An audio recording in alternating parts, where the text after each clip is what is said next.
Hello, fantasy managers. Welcome back to another episode of the First Pitch Podcast here on the Pitch List Podcast Network. My name is Garth Picard. I will be your host for this edition of the pod. For all you on YouTube, I am in a different office, and for all you audio listeners, I may sound slightly different, but the information should be the same. So let's get into everything baseball related from Monday, July 20th. We will start with a litany of injuries. Nothing maybe too severe, but still some big news. Maybe the headline, Bobby Witt Jr., one of the biggest names in baseball, of course. He exited the game early with lower back tightness, same thing that was holding him up previously. Left in, I believe, the fifth inning. No further word on the severity of the injury, but he is expected to continue being day-to-day for the foreseeable future. Ali Rutschman does hit a 10-day IL with left wrist inflammation, something that was bugging him for a bit, and so the Orioles backstop will miss an extended period of time. J.P. Crawford was scratched. This could be a hand issue. No further word, again, on the severity of the injury. Kyle Teel needed to be helped off the field from an apparent left ankle injury. Now, if you remember, he had a leg injury earlier in the year. That was on his right knee. Still, for Kyle Teel owners, the White Sox catcher does not look good. This could be relatively minor, maybe a day-to-day thing. Could be an extended period. No word on that injury yet. Tristan Walker, Corbin Carroll, and Otto Lopez still nursing injuries they sustained from earlier in the week. They were still out of the lineup yesterday. Max Meyer officially hits the 15-day IL. Brutal news for fantasy managers and for the Marlins. Meyer looked to be a really exciting young pitcher for them. He is going to have another roadblock. And Trevor McDonald exited the fifth inning before the fifth inning while warming up. Didn't exactly have a clear indication of what was going on here, but McDonald did leave prematurely. Finally, Joshua Kuroda-Grauer, just at the very late stages of the night in this West Coast game, exited after being hit by a pitch shortly after he had a really nice performance, which we'll talk about in a bit. But the utility man for the Athletics is going to miss probably some time. Don't know if that's an IL stint or if it's just day-to-day. Finally, a couple of rehab starts and recovery updates for you here. Giancarlo Stanton has no timetable for his return. Thank you very much for your very descriptive answers, Aaron Boone. Nick Kurtz expected to be back by the Minnesota series later in the week around the 24th as he is coming back from a hand injury. And Jackson Jobe is set to make a few more rehab appearances as the Tigers' young prospect is looking to get back in form. Finally, is terms of major transactions, a bunch of draft picks signed, but maybe the biggest activation of the day, Luis Robert Jr. has been activated for the Mets. A lot of injuries. Let's take a deep breath and move on as we talk about the notable performances for our hitters as we now talk about the hitter of the day, which I am going to say we had a lot of interesting performances, a lot of really nice ones today. My hitter of the day, though, is going to be Dylan Dingler. 4 for 5 and 2 home runs for the Tigers backstop. If there is one bright spot in a Tigers season that has been troubled, to say the least, it's Dylan Dingler. He has been fantastic behind the plate. He has been fantastic at the plate. Really emerged as maybe the best catcher in the division, best catcher in the American League, best catcher in Major League Baseball. That is a term, that is a mantle that has rotated over the past few years, and I've been banging this drum for a while now. Dylan Dingler, the real deal, and he shows it today. Victor Robles goes 4 for 4 with a stolen base. Jacob Young, 3 for 4 with a home run. Maybe the best comeback story of the year is from Curtis Mead, who looked to have his stock dead in the water, and the Nationals pick it up. He goes 3 for 5 with a home run, OPS well over 800. So maybe not a diamond in the rough per se. It's not like he was an unknown commodity, but a really nice pickup for an emerging Nationals team. Jordan Alvarez goes 3 for 4 with a home run. Miguel Vargas, 3 for 5 with a pair of doubles. Sam Antonacci goes 2 for 3 with a walk. Cooper Pratt, 3 for 4 with a home run and a stolen base. Andrew Vaughn, 2 for 4 and a home run. Get this here. Manny Machado goes 2 for 4. He hits his 20th home run, and with that, puts his average above 200 for a guy that has really been disappointing. It seems like a second-half surge is not only just imminent, but is here, which is really nice to see from, frankly, one of the all-time legends of the game. Ozzy Albies goes 2 for 4 with a home run. Mookie Betts had a fantastic day and is the runner-up for me for hitter of the day. 4 for 5 with 2 home runs. Mookie Betts has been sputtering throughout the year. He is hitting about 237 even after this really nice day. He's been kind of, he's struggled.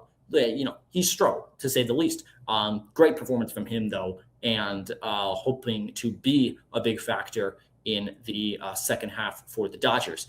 Trey Turner goes 3 for 5 with a pair of home runs, a double, gets 5 RBI, another player that's really been struggling, a great day for him. Derek Hill, wanted to point this out. I mentioned him a few times because the journeyman outfielder has done quite well for himself. 1 for 1 with a pinch hit home run and a walk, key part to the Phillies win. Derek Hill continuing to be useful in relief for a Phillies outfield. Gunnar Henderson goes 3 for 5 with 3 doubles, 6 total bases, all from doubles.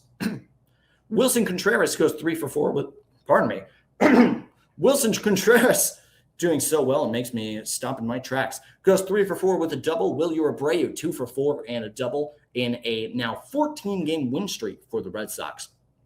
Junior Caminero goes 3 for 4 with a pair of doubles and a walk. Jazz Chisholm, 2 for 4 with a pair of home runs. Esmeralda Valdez, he just keeps on doing it, folks. 1 for 3 with a home run and a double. Byron Buxton, rejoining the Twins lineup, goes 2 for 3 before getting pinch hit for because the entire Guardians offense went ballistic. 13 runs, 19 hits, 2 walks, and get this, for a team that isn't known for their power, 7 home runs for the Guardians offense as they decimate the Twins by, I believe, score 13-4.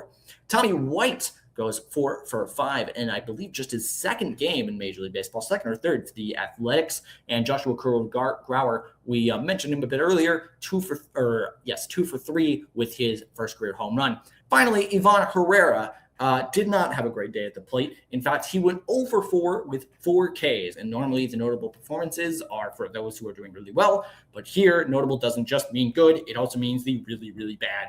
And for Herrera, this is sort of an extension of what's been a really slow couple months that you should be aware of if you're a Herrera owner. So for all you Ivan Herrera owners out there, sell now because he is clearly either nursing something or just struggling, and it doesn't seem to be getting much better. The process plus numbers are all really at the bottom. They have sunk a considerable bit. So Ivan Herrera, golden sombrero, sell while you still can. So that's going to be the notable performances. Check out the Daily Batters Box article for more information on all these hitters and then some. I'm going to take a short break and I'll come back with the starting pitchers, my reliever report, and a preview of today's games. See you in a bit. All right, welcome back to the First Pitch Podcast. We now move on to discuss the starting pitchers where this was a weird day. A lot of big-time pitchers didn't have big-time results.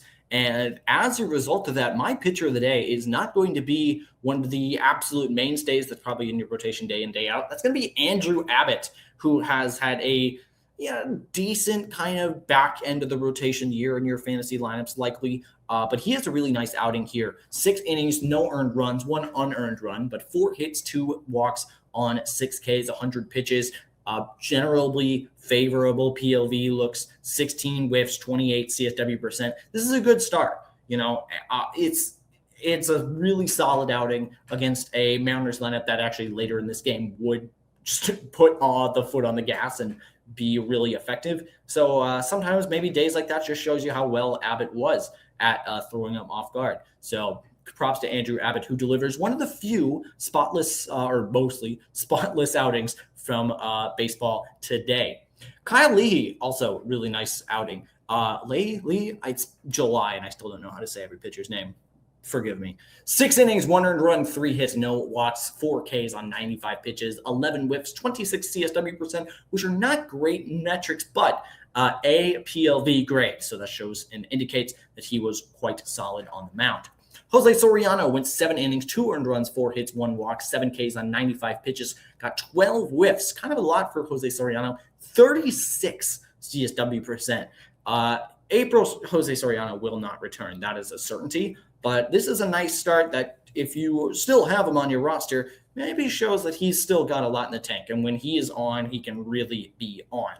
George Kirby goes 6 innings, no earned runs, 3 hits, 1 walk, 6 Ks on just 80 pitches, 14 whiffs, 34 CSW percent. Honestly, probably should be the pitcher of the day. But 80 pitches, I don't know why they pulled him. I actually tried to look this up. I wasn't watching the game. Maybe those of you in the know can let me know. But either way, nice outing for George Kirby. Some of the pitch metrics weren't in love with him here. PLV kind of hates his fastball. I need to talk to Kyle Bland exactly as to why, because it generally performs quite well. But either way, George Kirby, solid start from the result standpoint. Okay, Now first let's get to the good before we get to the bad. Jacob Mizorowski goes 4 scoreless frames, 4 hits, 1 walk, 6 Ks, 65 pitches, 16 whiffs, 37 CSW percent. Hey, was he hurt? No. This was a planned short outing.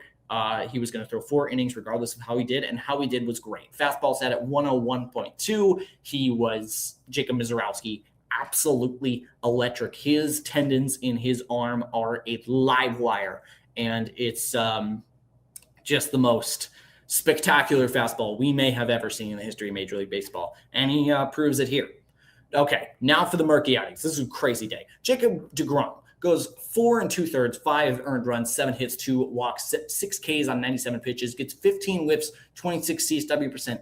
Just a weird, a lot of whiffs. It's deGrom. He has tremendous command always, but got knocked around a bit, and he's been getting knocked around quite a bit. This ERA for deGrom is now up in the mid to high threes. That's just a lot higher than I think you would expect for a pitcher of this caliber who grades out really well day in, day out. Something is off. I don't know if it's sequencing. I don't know if that fastball just isn't getting by hitters the same way it normally is, and he hasn't been able to compensate for that for however reason. I don't know. You'll have to deeper dives on deGrom will need to be done. But either way, another just kind of rough outing for him. Joe Ryan, though, makes deGrom's outing look sensational. 4 innings, 8 earned runs, 10 hits, no walks, 3 Ks on 78 pitches, 7 whiffs, 24 CSW percent. Get this, though.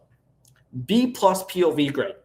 You think it was really bad. You think he was hanging sweepers. You think he was getting crunched. There was a home run where the fastball was at the inside top of the strike zone, and it's a Joe Ryan fastball. So that thing is coming from the hip. I mean, it was a really weird start. He just got crunched. He got crunched, and the ball looked really good coming out of his hand, and it just ended up finding the seats. That's baseball. The Guardians hit 7 home runs. They never do that. Bizarre start for Joe Ryan. And I'm sure the Twins front office is very happy about that, as they're probably going to sell him. Christopher Sanchez gets 5 1/3 innings, 3 earned runs, 7 hits, no walks, 7 Ks on 99 pitches, 20 whiffs. This is what I'm talking about. 20 whiffs, 34 CSW percent. For Christopher Sanchez, if it was earlier in the year, I'd say 20 whiffs, Christopher Sanchez, and you'd expect him to have an 8 innings and no earned runs. It's just a weird day in baseball. As another example, Ryan Weathers, last pitcher I'm going to talk about here. 4 2/3 innings, 5 earned runs, 7 hits, 2 walks, 5 Ks on 99 pitches, 20 whiffs again, 31 CSW percent. Yeah, that's right. The pitchers today that got the most whiffs, Christopher Sanchez and Ryan Weathers, got 40 combined whiffs through 10 combined innings and allowed 8 combined earned runs. Baseball will never stop being weird. Anyway, if you want to know about the weirdness of today's baseball even more, check out the Plus Pitch podcast and, of course, read Nick and Jake's daily SP roundups as I now move on to the reliever report, going over who got the saves and who blew it from yesterday's games. Fernando Cruz picks up his 2nd save of the year. Aroldis Chapman picks up his 22nd save of the year for the Boston Red Sox. Victor Medeiros picks up his 1st save of the year. Tyler Holton, his 1st. Tom Cosgrove picks up his 1st for the Washington Nationals. And he is not Miranda Cosgrove's brother, but Tom Cosgrove is the name of Miranda Cosgrove's dad. No relation. Baseball's funny. Anyway, Hogan Harris picks up his 7th save of the year for the Athletics. Who blew it? Sometimes games go on really late, and it frustrates me because I'm just trying to get this outdoor and in so I can submit it and have Sperry edit it, our brilliant editor Sperry, who handles all the podcasts. I have them edit it, and we can ship it out and get to you. But this is sometimes things end on a brilliant note, and that was here. Riley O'Brien blows it for the St. Louis Cardinals in tremendous fashion. He got 1 out, allowed a run, loads the bases, allows a couple hits, hits a walk, hits a batter, and then Joe Adell comes up to the plate with the bases loaded. He's already blown the save. Game is tied up 2-2. And what does Riley O'Brien do? Let the count go 0-3 or 3-0 rather, and then nails Joe Adell in the shoulder. Pitch not even close. Hit would have been ball 4 anyway. Hits him, and he blows the game. It's a blown save. It's a loss. Riley O'Brien. St. Louis not sleeping well tonight. He blew it big time. Check out Rick Graham's weekly articles for more information to see, especially if the Cardinals are going to change up their bullpen situation. But we now look forward to today's slate of games where I go over my top matchups of the day. Twins versus Guardians is one I want to highlight. It's top pitching prospect of the Twins, Kendry Rojas, versus emerging ace Parker Messick. We'll see. Dodgers versus Phillies, it's Justin Robleski versus Zach Wheeler. Battle of two pitchers with sub-3 ERAs. In the case of Robleski, kind of confoundingly. And then the Pirates at the Yankees, it is Bubba Chandler versus Will Warren. But my game of the day is going to be the Baltimore Orioles at the Boston Red Sox. It is Kyle Bradish versus Ranger Suarez. Suarez coming back from an IL stint. Bradish looking to shut down the 14-game win streak holding Boston Red Sox. Should be a fun one. That's my game of the day, and that's going to be the First Pitch Podcast today. For a deeper dive on everything baseball, hop on to pitcherlist.com for further access. Sign up for PL Plus, PL Pro, and gain access to the Discord, PLB apps to support the Pitcherlist staff. Finally, my name is Carlos Picard. You can find me on the Shells Podcast with my great co-host, Eric Henriksen, as well as on the website, formerly known as Twitter, at Carson Picard PL. Thank you very much for listening. Good luck with the rest of your weeks. Bless the knees, bless the elbows. Take care, you guys.